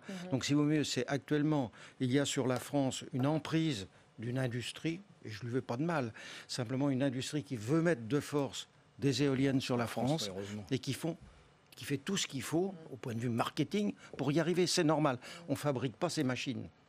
Donc actuellement, l'industrie allemande déverse sur la France, quand on dit 10 000 éoliennes, il faut multiplier par 3 millions, c'est 30 milliards d'euros de marché.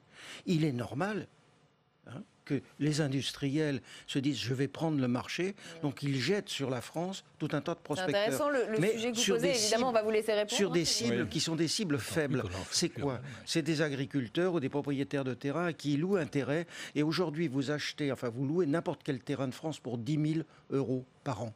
Et ensuite vous avez une mairie, et surtout dans des coins pauvres, où vous dites il va y avoir une taxe et tous les maires signent. C'est-à-dire qu'on a on a jeté en pâture sans aucune planification ni rien, en pâture des promoteurs sur le territoire qui font leur travail. Frédéric Lenoé. Oui, écoutez, moi je suis sidéré par ce que j'entends, parce que non seulement vous êtes climato-sceptique, vous avez écrit un livre sur le réchauffisme, monsieur Prudhomme, mais en plus vous voulez saper l'industrie française. Donc ça, je ne comprends pas. Qu'est-ce qui va nous rester, c'est quoi le monde que vous voulez? Vous voulez le monde de l'après-guerre, les centrales nucléaires, qu'on les relance, ça coûte 2 fois plus cher.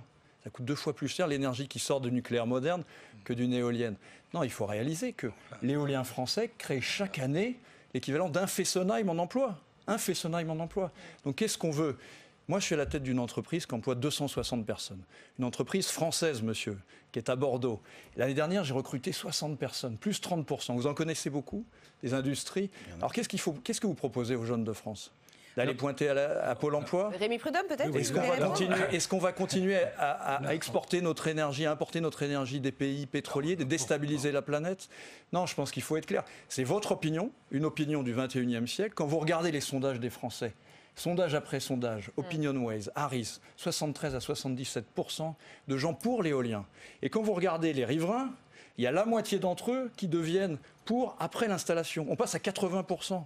Donc excusez-moi, vous ne représentez que vous-même et quelques châtelains. Il ne faut pas que la ministre se trompe. Vous permettez que je réponde, monsieur Prudhomme, parce qu'il y a des attaques personnelles. On est des châtelains. On est des pro-nucléaires. Je dis que vous représentez des châtelains, on est des châtelains, vous-même, je ne sais pas. On est des pro-nucléaires et des climato-sceptiques. Alors vous Donc la proposez technique quoi? de ce monsieur, c'est quoi? C'est exactement ne pas vouloir parler des problèmes de l'éolien, c'est une technique bien connue, hein, et de détourner la conversation sur d'autres sujets. Que proposez-vous pour combattre le réchauffement climatique? Je vous écoute. Mais on n'est pas là pour parler du réchauffement. Et si on pouvait avancer sur le fond? On est là pour parler de l'éolien. Monsieur, l'éolien, actuellement, les 1400 associations qui sont à la Fédération environnementale ne peuvent plus voir en peinture l'éolien. C'est des gens qui se plaignent, c'est des gens qui gorment plus. Alors vous allez me dire, bon, c'est des gens, etc. Bon, d'accord. Donc 1000 industries, 1000 entreprises en France. Vous avez derrière maintenant... On va laisser répondre Rémi Prudhomme, s'il vous plaît. Il a été lui aussi interpellé directement. Rémi Prudhomme. D'accord. Oui, d'abord, je dirais que moi, je n'ai aucun conflit d'intérêt. C'est-à-dire que je n'ai jamais touché le moindre sou de quiconque pour avoir des opinions sur ce thème. Ça, c'est dit. Ce n'est pas le cas de la plupart des gens qui défendent les éoliennes. Ils gagnent leur vie, très bien, on ne leur reproche pas. Mais il y a tout de même une différence entre quelqu'un qui est un universitaire, qui tire ses revenus de sa retraite de professeur et qui a réfléchi toute sa vie, qui a une information et donc qui mérite d'être pris en considération. Ça, c'est un premier point. Alors, comme je suis économiste, les questions de coût m'intéressent particulièrement. Et j'ai entendu 2 ou 3 choses qui sont fausses. Allons-y rapidement, s'il vous plaît. Premièrement, dire que la France importe des combustibles fossiles pour son électricité, c'est un mensonge. Nous n'importons rien du tout. Au contraire, le fait de construire des éoliennes et des panneaux voltaïques nous amène à importer beaucoup de choses de l'extérieur, puisque tous les panneaux sont fabriqués en Asie et que à peu près toutes les éoliennes sont fabriquées en Allemagne ou au Danemark. Donc, du point de vue du commerce extérieur, ce que vous avez avancé est complètement inexact.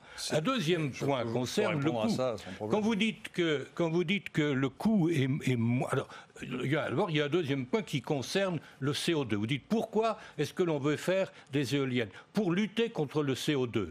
On ne peut pas imaginer quelque chose de plus absurde parce qu'on ferme des centrales nucléaires pour mettre des éoliennes à la place.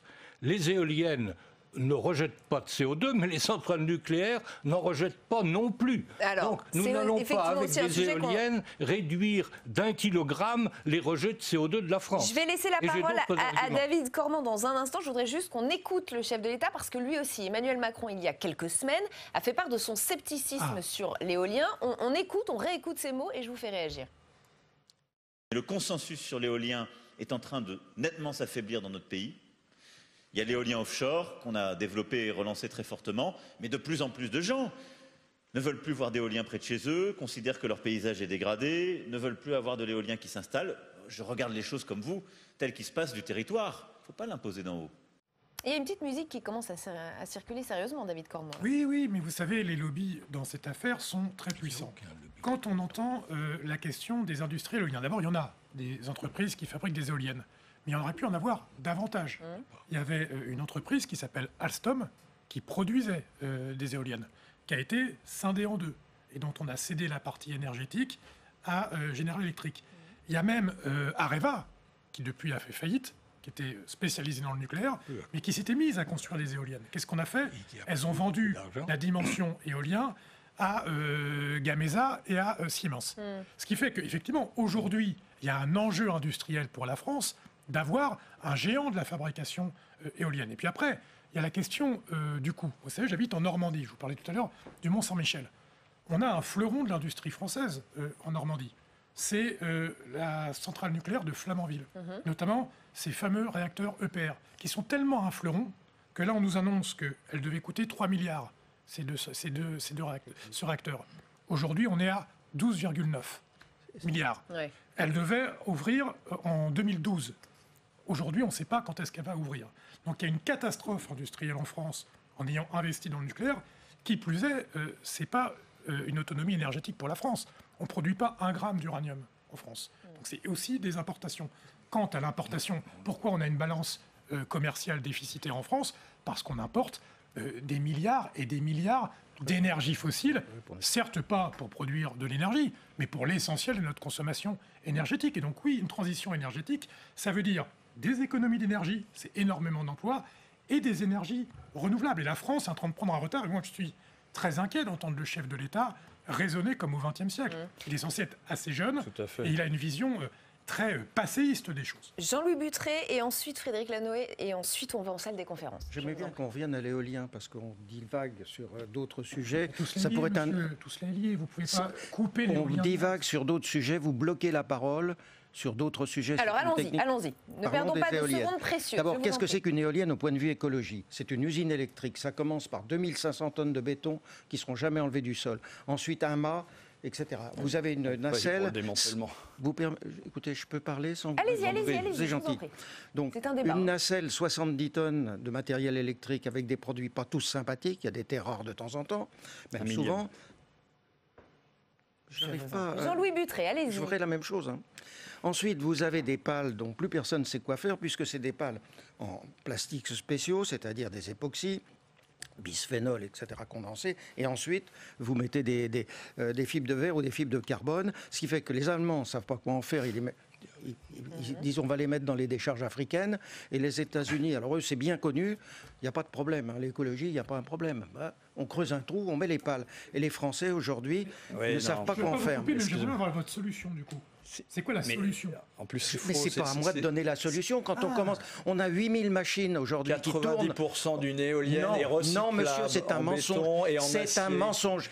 Les pales, c'est un mensonge. On peut les mettre dans les granulats du bâtiment. Écoutez, c'est une question. Mais des terres rares, il y en a plus dans vos téléphones portables. Et c'est un millième du poids. Les sommes. Donc, le béton, raisonnable. 10 tonnes. Non, moi je un dernier mot et ensuite on met de l'argent de côté pour le démantèlement. Non, vous connaissez pas le sujet. Une autre fédération propose un démantèlement total de la source. Permettez-vous. Alors, je ne peux pas vous laisser dire ça parce que moi je suis un industriel, donc je sais de quoi je parle. Excusez-moi. La question à la veille des municipales, c'est qu'est-ce qu'on propose à nos campagnes? Qu'est-ce qu'on propose à la diagonale du Vide? Est-ce qu'on veut remettre sur là où il y a des centrales nucléaires, des EPR, reconcentrer notre énergie pour 2 fois plus cher? Ou est-ce qu'on veut réenchanter la ruralité? Parce qu'une éolienne qui s'installe, par exemple dans l'Inde, demandez à Jacques Pallas, c'est 300 000 € pour les territoires locaux. C'est 150 000 €. Ils viennent d'où un parc? Alors c'est intéressant que vous commenciez à parler de témoignages parce qu'on en a un. C'est celui d'un sénateur qui représente ses électeurs, ses habitants. C'est Michel Canveil, les sénateurs centristes du Finistère. Il est en salle des conférences avec Alexandre Poussard. Il va nous dire ce que pensent les habitants. Michel Canevet, est-ce que vous ressentez dans votre département, le Finistère, est-ce que vous ressentez ce rejet des éoliennes terrestres par la population? Alors oui et non. Il y a certains endroits dans le département où effectivement on voit qu'il n'y a pas d'acceptabilité de la part de la population et puis d'autres endroits où finalement ça se passe plutôt bien. J'ai par exemple en tête un exemple, le premier parc photovoltaïque du Finistère, il a été installé voilà près d'une vingtaine d'années. Il a fait l'objet très récemment... Parc éolien. Oui, parc éolien. Parc éolien, pardon. Il a fait l'objet très récemment d'une refonte totale. Eh bien, le temps que les éoliennes n'étaient plus dans le paysage, les habitants étaient très étonnés et se demandaient même si elles allaient revenir. S'inquiétant de cela, ça veut dire que ils se sont habitués et finalement ils s'adaptent très bien. Et sur ce parc éolien, par exemple, il n'y a eu rigoureusement aucun recours. Et puis il y a d'autres endroits où c'est beaucoup plus compliqué parce que les riverains, en général, quand ils sont assez proches, eh bien, n'acceptent pas. Donc le problème, c'est le développement anarchique. Il y a un développement anarchique sur votre territoire ? Alors, chez nous, dans le Finistère, par exemple, ça a été pensé parce qu'il y a eu plusieurs schémas éoliens qui avaient été créés, donc qui définissaient des zones où on pouvait les mettre. Mais on s'aperçoit qu'avec les règles qui ont évolué, c'est de plus en plus contraignant. Et aujourd'hui, je crois qu'il est de plus en plus difficile, effectivement, de trouver des endroits où il y ait cette acceptabilité, tout simplement parce que les meilleurs endroits ont été occupés et les autres sont assez proches des habitations. Ce que vous dites, c'est qu'il n'y a plus de place, en tout cas chez vous, pour construire des éoliennes. Ça va être difficile, effectivement, d'en construire de nouvelles. Par contre, ce qu'il est possible de faire, c'est de les remplacer par des matériels beaucoup plus performants, qui sont beaucoup plus productifs. Ça, je crois que ça permet d'atteindre des objectifs de productivité qui soient meilleurs. D'accord, donc jouer sur les matériels. Alors, il y a une autre alternative à l'éolien terrestre, eh bien, c'est l'éolien offshore, l'éolien en mer. Est-ce que la France l'a assez développé aujourd'hui ? Alors, pas du tout. La France ne l'a pas développé du tout. Pourquoi ? Tout simplement parce que depuis 2012, nous avons décidé les premiers parcs éoliens en France, eh bien, il ne s'est rien passé. Nous sommes 8 ans après, nous sommes en procédure constante. Il y a des recours contre tous les projets, ce n'est pas acceptable. Quand on voit dans les autres pays européens, l'Angleterre, le Danemark, même la Belgique, qui a quelques centaines d'éoliennes en mer, eh bien, de constater que nous, avec le littoral aussi étendu que nous avons, que nous ne soyons pas capables d'avoir autre chose qu'une seule éolienne d'essai actuellement, c'est proprement scandaleux. Donc moi j'appelle à ce que, effectivement, des mesures soient prises pour que nous puissions développer l'éolien en mer, parce que l'éolien en mer répond à des impératifs de production d'énergie renouvelable. Très bien. Merci beaucoup Michel Canevette d'avoir répondu à mes questions. Beaucoup de choses intéressantes et vous voulez tous réagir, je l'entends parfaitement. Rémi Prudhomme. Je voudrais revenir sur la question des coûts. Attendez, c'est une réaction à ce que vient de dire le sénateur ou pas ? Parce que dit le sénateur. Oui. Vous pouvez d'abord rebondir. Alors, je vous en prie, je vous donne la parole. Réaction. Clairement, qu'est-ce qu'a dit ce monsieur ? Il y a des endroits où ça marche et des endroits où ça ne marche pas. Il y a des schémas pour ça. Il y a une enquête publique. Donc la voix des riverains, elle est écoutée. Et à la fin, la question, c'est comment on va faire pour rejoindre un peu le peloton européen. On a 7% de notre électricité. En Europe, c'est plutôt 15%. Et moi, je vois 2-3 mesures. Il faut être constructif. Il y a effectivement 2-3 mesures. Il est faux de dire tous les endroits où on pouvait en mettre sont occupés. Parce que maintenant, on a des éoliennes avec des très grands rotors. On peut baisser encore le prix de l'énergie. On peut aller dans des endroits où il y a 10 ans, on ne pouvait même pas rêver d'en mettre. Donc il faut trouver une façon, et on a proposé des choses à la ministre, pour les répartir géographiquement. 2, il faut adresser un sujet qui présente une gêne pour les riverains. Moi, je ne suis pas non plus jusqu'au boutiste. C'est l'éclairage la nuit. L'éclairage la nuit, il faut travailler là-dessus. Il y a des systèmes qui peuvent détecter les aéronefs et allumer seulement si les éoliennes à ce moment-là. Donc il y a des mesures pour favoriser un rattrapage de la France et une décarbonation de notre électricité.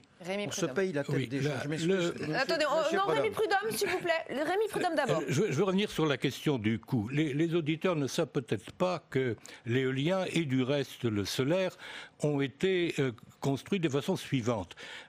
L'État, EDF, s'engage à payer à quelqu'un un prix élevé la totalité de ce qu'il produit.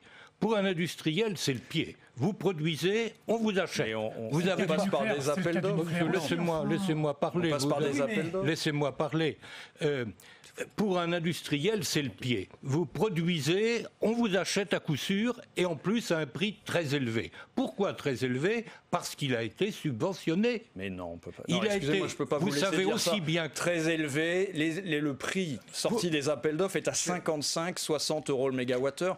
Le nucléaire est à 100-110 euros le mégawattheure. Ce prix a été extrêmement élevé en France. Désolé. Plus encore à l'étranger.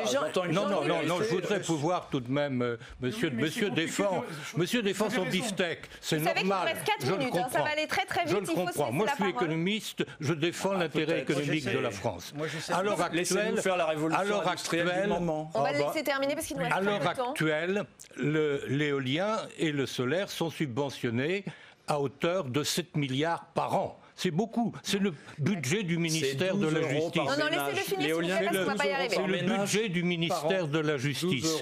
Dans un pays comme l'Allemagne, qui en effet a beaucoup plus d'éoliennes que nous, savez-vous combien les Allemands paient leur électricité? Exactement le double de l'électricité que nous Jean-Louis payons. Butré, est-ce que l'éolien offshore, c'est l'avenir? Je ne parle pas d'éolien offshore parce que je n'ai pas eu le temps de parler Alors, d'éolien allez-y. terrestre. Moi, je défends des gens qui actuellement sont en train de souffrir partout en France, qui n'en peuvent plus. Vous avez qu'à regarder les articles partout, il y a un rejet de l'éolien. Ils n'en veulent plus parce qu'ils sont malades. Et alors, vous allez me dire, bon, c'est encore des... Mais il y a même des animaux actuellement. On ne peut pas dire que les animaux soient antinucléaires ou pro-nucléaires. On constate qu'actuellement, partout en Vous dites France... qu'il y a un problème sanitaire? Il y a un vrai problème sanitaire. Il n'y a aucune étude scientifique, je le dis pour nos Alors on téléspectateurs, amuse, pour l'instant, il n'y a pas d'étude amuse scientifique qui le prouve, avec les lumières en disant oh ben il y a un peu d'isco, on va les faire un peu moins. Puis alors pour la sécurité, sécurité du territoire, la sécurité du territoire. Je ne peux pas vous laisser dire ça. Si. La sécurité du territoire. Vous permettez que j'en parle? Quand vous osez demander qu'on éteigne les éoliennes parce que finalement ça gêne. Oui, parce que des radars permettent de détecter les avions. C'est pour ça que je vous le dis. C'est ce qui se fait dans d'autres pays. Ça veut dire que l'éolien passe avant la sécurité du territoire. Alors moi, je veux David Cormand, s'il vous plaît, sur la question sanitaire. C'est aussi une petite musique qui circule beaucoup. Est-ce que oui ou non, les éoliennes... Il n'y a aucune étude qui démontre ça. L'Académie de médecine s'est prononcée. Il y a une question sur la biodiversité. C'est-à-dire qu'en fait, il faut réfléchir à l'endroit où on les met pour pas que ça rentre en conflit avec notamment les oiseaux migrateurs et tout ça. Mais ça, c'est des études qui sont prises en compte avant l'implantation d'éoliennes. Donc il ne s'agit pas de faire n'importe quoi. Il s'agit, comme toute installation industrielle, il s'agit de voir où on le met pour pas déranger les gens, pour pas qu'il y ait d'effets sur la vie du quotidien et pour pas qu'il y ait d'effets négatifs sur la biodiversité. Je voudrais dire une chose sur l'acceptabilité, parce que c'est le sujet. En Allemagne, quand ils ont commencé à développer les éoliennes, il y a eu ce problème d'acceptabilité. Comment ils ont résolu le problème? En créant des coopératives, y compris avec les habitants, qui étaient partie prenante du projet. C'est-à-dire qu'investissaient en tant que citoyens dans le projet d'implantation et qui avaient un retour sur bénéfice. Et là, curieusement, ça se passait mieux. Et c'est normal. Si vous avez un EDF qui arrive, qui dit « c'est moi qui installe à mes conditions une fois que j'ai rempli le cahier des charges et c'est moi qui ai le retour sur investissement », c'est évidemment plus compliqué d'accepter. Donc il y a eu un problème de méthode alors? Oui, parce que l'avantage de l'éolien, c'est qu'on peut avoir une production décentralisée. Et donc ça c'est très bien. C'est-à-dire d'irriguer, aujourd'hui avec le nucléaire, en dehors des autres problèmes, c'est une zone géographique qui bénéficie de l'installation industrielle. Avec l'éolien, on peut diffuser, ça beaucoup de zones rurales, ça a une activité économique supplémentaire, à condition qu'il y ait un retour, y compris financier, pour les riverains et les habitants des villages. Et il y en a de plus en plus. En Bretagne, il y a le parc de Bégane et il y a 1000 citoyens qui détiennent le parc. Le phénomène de financement par la foule, il va croissant. Et c'est des parts très significatives qui sont maintenant financées par les riverains. Donc c'est ça l'enjeu, c'est l'appropriation. Et on sent quand même qu'il y a beaucoup de tensions et que ça suscite des réactions. Regardez le sondage. Le sondage, c'est 80% des Français sont pour. Et je pense qu'il faut que les hommes politiques voient ça. Ce qui monte dans les préoccupations, c'est le réchauffement climatique. Donc comment on le fait? Comment on adresse ce point du réchauffement climatique? Vous dites, c'est par vos techniques de blocage de la parole, d'essayer de... Il vous reste 20 secondes, Jean-Louis Butré, si vous voulez conclure. Jean-Louis Butré. Je conclus. La Fédération Environnement d'Europe se battra pied à pied, éolienne contre éolienne, parce que les gens n'en peuvent plus. 1500 associations de braves gens ruraux, on vient embêter. Actuellement, l'idée, c'est peut-être, il y en a trop dans les Hauts-de-Seine, on va les déverser sur des zones biologiquement, biodiversiquement, et ça c'est un vrai scandale à les mettre dans la forêt. Et on doit s'arrêter là. Ils crèvent du réchauffement climatique. Personne, vous permettez que je parle. Non, on vous mettra pas d'accord. Désolé, c'est la fin de ce débat. Merci à tous les quatre d'avoir participé à ce débat. J'espère que nos téléspectateurs y voient un petit peu plus clair à l'issue de cette demi-heure de débat. Ne riez pas, j'espère que ça l'est vraiment. On se retrouve lundi à 17h30 et à 22h dans LPL, comme tous les jours. Très bonne soirée sur Public Sénat.